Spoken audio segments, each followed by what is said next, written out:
اعوذ باللہ السمیع العلیم من الشیطان الرجیم بسم اللہ الرحمن الرحیم ما آمنت قبلہم من قریۃ اہلکناها افہم یؤمنون۔ ترجمہ قرآن کا سبق آج انشاءاللہ سورہ انعام آیت نمبر 6 سے پڑھیں گے۔ ما آمنت قبلہم، نہیں ایمان لائی ان سے پہلے، من قریۃ کوئی بھی بستی، اہلکناہا کہ ہلاک کیا ہم نے اسے، افہم یؤمنون تو کیا وہ ایمان لائے۔ پچھلے سبق کی آخری آیت میں ہم نے پڑھا تھا، اسی کے ساتھ ریلیٹڈ ہے یہ بات۔ انہوں نے کہا کہ نبی صلی اللہ علیہ وسلم جو باتیں کرتے ہیں معاذ اللہ یہ پراگندہ خیال ہیں، پھر کہنے لگے بلکہ یہ جو بل افترا انہوں نے خود گھڑ لیا، پھر کہنے لگے بل ہوا شاعر، یہ تو شاعرانہ کلام ہے، اگر واقعتاً یہ سچے ہیں فلیأتنا بآیہ، کوئی نشانی لے کر آئیں، جس طرح پہلے رسول نشانی لے کے آئے تھے۔ تو اللہ تعالیٰ اس کا جواب دے رہے ہیں، نہیں ایمان لائے، یعنی نشانیاں جب آئی تھیں ان سے پہلے جو قومیں گزریں انہوں نے بھی اس طرح کے مطالبات کیے تھے، جب ان کے پاس نشانی آئی تھی تو پھر انہوں نے کیا ایمان لائے تھے؟ وہ صالح علیہ السلام کی اونٹنی جب آ گئی تھی انہوں نے مانا تھا؟ موسیٰ علیہ السلام کو ہم نے عصا اور ید بیضا جو ان کو نشانیاں دی تھیں، کیا ان کی قوم فرعون اور اس کی قوم وہ مان گئے تھے؟ نہیں ایمان لائے تھے وہ، اہلکنا پھر ہم نے ان کو ہلاک کر دیا۔ اس طرح وہ ایمان نہیں لائے تھے، یہ بھی حصی معجزے دے کر جو کہہ رہے ہیں اگر ہمیں مل جائے تو ہم مان لیں گے، پھر بھی یہ نہیں مانیں گے۔ اگر انہوں نے ماننا ہے، قرآن سے بڑھ کر اور کون سا معجزہ ہو سکتا ہے؟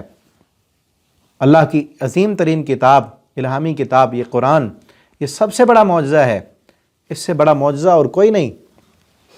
جس نے ماننا ہے وہ اسی قرآن کو دیکھ کر، اسی معجزے کو دیکھ کر مان لے گا، اور جس نے نہیں ماننا وہ اسی معجزے دیکھ کر بھی اس نے ایمان نہیں لانا۔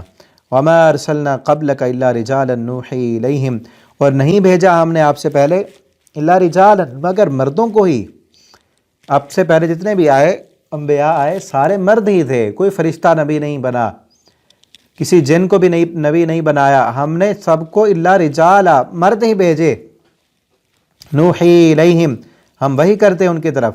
فَاسْأَلُوا أَهْلَ الذِّكْرِ تو آپ پوچھو اہل ذکر سے، یعنی اس سے مراد ہے کہ اس سے پہلے جو کتاب پڑھتے ہیں یہود کے علماء، عیسائیوں کے علماء، ان سے آپ پوچھو ان کنتم تعلمون اگر تم جانتے ہو۔ ان کی کتابوں میں نبی کریم صلی اللہ علیہ وسلم کے آنے کی جو ہے بشارتیں بھی موجود تھیں۔ وَمَا جَعَلْنَاهُمْ جَسَدًا اور نہیں بنایا ہم نے ایک جسم، لَا يَأْكُلُونَ الطَّعَامَ کہ وہ نہ کھاتے ہوں کھانا، ہم نے کوئی ایک بشر کا جسم ایسا بنایا ہی نہیں کہ جو کھانا نہ کھاتے ہوں۔ وَمَا كَانُوا خَالِدِينَ اور نہیں تھے وہ ہمیشہ رہنے والے، یعنی وہ کھانا بھی کھاتے تھے، طعام و شراب کے بھی محتاج تھے، اور ان کو موت بھی آتی تھی، ہمیشہ کی زندگی بھی ان کے لیے نہیں تھی۔ ثُمَّ صَدَقْنَاهُمُ الْوَعْدَ پھر ہم نے سچا کر دکھایا ان کے لیے اپنا وعدہ۔ فَأَنْجَيْنَاهُمْ نجات دی ہم نے ان کو، وَمَن نَشَاءُ اور جسے ہم نے چاہا انہیں بھی نجات دی، وَأَهْلَكْنَا الْمُسْرِفِينَ اور ہم نے حد سے بڑھنے والوں کو ہلاک کر دیا۔ یہ مشرکین مکہ کو تنبیہ ہے کہ آج سے پہلے لوگوں نے جنہوں نے مطالبات کیے، معجزے آئے، وہ نہیں مانا انہوں نے اور حد سے بڑھ گئے، تو حد سے بڑھنے والوں کو ہم ہلاک کر دیتے ہیں۔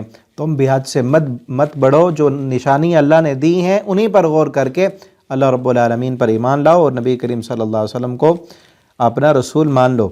لَقَدْ أَنزَلْنَا إِلَيْكُمْ كِتَابًا یقیناً ہم نے نازل کی آپ کی طرف کتاب، فِيهِ ذِكْرُكُمْ اس میں تمہارا ذکر ہے، اس میں تمہارے لیے نصیحت ہے۔ افلا تعقلون کیا تم عقل نہیں رکھتے؟ تمہیں سمجھ نہیں ہے اس قرآن میں کتنی نصیحتیں ہیں، یہ کتنی بڑی نشانی ہے، اس کے باوجود بھی تم اپنا منہ مانگا معجزہ لینا چاہتے ہو۔ وَكَمْ قَصَمْنَا مِنْ قَرْيَةٍ اور کتنی بستیاں، كَانَتْ ظَالِمَةً جو ظلم کرنے، وَكَمْ قَصَمْنَا کتنی مٹا دیں ہم نے، تہس نہس کر دیں، ملیا میٹ کر دیں جو ظلم کرنے والے تھیں۔ وَأَنشَأْنَا بَعْدَهَا قَوْمًا آخَرِينَ اور ہم نے ان کے بعد دوسری قومیں لا کھڑی کیں، اس کے بعد دوسرے لوگ ہم لائے۔ کتنی بستیوں کو ہم نے ہلاک کیا، کتنی بستیاں ہم نے ختم کی، یہ پھر بھی نہیں دیکھتے۔ قوم عاد، قوم ثمود، قوم لوط اور فرعون، کتنے بڑے بڑے لوگ آئے، اپنے آپ کو رب الاعلیٰ کہنے والے آئے، سب کو ہم نے صفحہ ہستی سے مٹا دیا۔ افہم یؤمنون کیا یہ ایمان نہیں لاتے، ان کو یقین نہیں ہوتا۔ فَلَمَّا أَحَسُّوا بَأْسَنَا إِذَا هُمْ يَرْكُضُونَ اور جب انہوں نے محسوس کیا ہمارا عذاب، اذا ہم یرکضون، تو اچانک وہ ان بستیوں سے بھاگنے لگے۔ احسو کا معنی ہوتا ہے حس، حواس خمسہ جو اللہ نے دیے ہیں ان سے محسوس کر کے، نہیں جب دیکھا یا کوئی کھڑکھڑاہٹ سنی یا بادل آتے دیکھے، ان کو محسوس ہوا کہ عذاب آنے والا ہے، پھر بھاگنے لگے۔ جو بھاگ رہے تھے تو کیا ہوا؟ لا ترقضوا ورجعوا، مت بھاگو اب، ورجعوا الی ما اترفتم، اور تم ان کی طرف لوٹو جو تمہیں خوشحالیاں دی گئیں، یعنی جو تم مضبوط مکانات جن کے بارے میں کہتے تھے کہ ان میں ہم چھپ جائیں گے، یہاں کون سا زلزلہ آ سکتا ہے، یہاں ہمیں کون پکڑ سکتا ہے، اپنے ان مکانات کی طرف جاؤ نا اب وہ تمہیں بچائیں۔ یا جن معبودوں کے بارے میں تم کہتے تھے کہ یہ بچا لیں گے، ان کے پاس جاؤ، اب وہ تمہیں بچائیں۔ لا ترکضوا ورجعوا، اور یہ ہو سکتا ہے کہ فرشتوں نے کہا ہو، یا جو اس وقت مومن تھے ایمان والے انہوں نے ان کے ساتھ جو ہے مذاق کرتے ہوئے کہا ہو کہ ہم آج تک تو ہم تمہیں کہتے رہے نا کہ اسلام قبول کر لو اور آ جاؤ اللہ کے عذاب سے بچ جاؤ، تم مذاق اڑاتے تھے، اب جاؤ نا، اب وہاں اپنے مکانات کی طرف جاؤ، وہ تمہیں بچائیں۔ ٹھیک ہے نا؟ تو آگے انشاءاللہ ہم اگلے سبق میں پڑھیں گے۔ اللہ تعالی ہمیں قرآن پڑھنے، سمجھنے، اس پر عمل کرنے کی توفیق دیں۔ والسلام علیکم ورحمۃ اللہ۔